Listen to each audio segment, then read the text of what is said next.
છોટાઉદેપુરના ક્વાંટ તાલુકામાં રૂમડિયા ગામે હોળીનો મેળો જામ્યો છે, જેમાં ગોળફર્યું કહેવાય છે। આ મેળામાં એક આસ્થાની સાથે પોતાના જીવના જોખમે અદ્ભુત અલૌકિક ભીષણ અને આશ્ચર્યજનક પરંપરાને નિભાવતા આદિવાસીઓ જોવા મળ્યા હોય છે।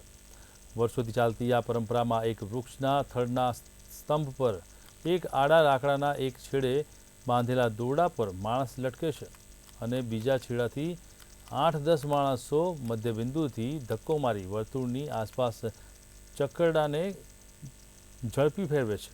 પોતાના ઈષ્ટદેવોની રીઝવવા તેમજ પરિપૂર્ણ થયેલ બાધાઓ માટે આભાર વ્યક્ત કરવા આ ખાસ પ્રકારની ગોળફર્યું પ્રક્રિયા કરવામાં આવે છે, જે પ્રક્રિયાની અંદર આ આદિવાસી કોમ દ્વારા ખાસ રીત રિવાજને ઘણા વર્ષોથી ફોલો કરવામાં આવી રહ્યો છે।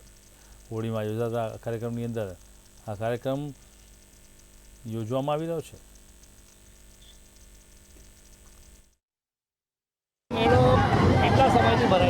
આ મેળો વર્ષોથી પરંપરાગત ચાલતો આવેલો મેળો છે। આમાં ચૂલ ચાલવામાં આવે છે। આમાં ચૂલ ચાલવામાં અલગ અલગ જાતના અલગ અલગ જે માછડો છે અલગ નાતના છે, જે ઉપરનો જે દંડી છે તે અલગ નાતના ફેરવે છે અને જે લટકે છે તે બી અલગ નાતના લટકે છે। મતલબ કે રાઠવા જાતની ના હોય છે, પણ જે અંદર પેટા જ્ઞાતિ હોય છે તે પ્રમાણે વહેંચેલું છે। આ મેળાની વિશેષતા એ છે કે આ મેળો ન પાડવામાં આવે ને તો ગામમાં અતિવૃષ્ટિ થઈ જાય। ચૂલ ચાલવાનો મેળો થાય છે અને ગોરફીલો ફેરવવાનું આવે છે અને અમારે કાયમ માટે હોળી પહેલેથી ડોહા જાહેર કરતા આવે છે, એટલે હોળી કરવાની આવે છે।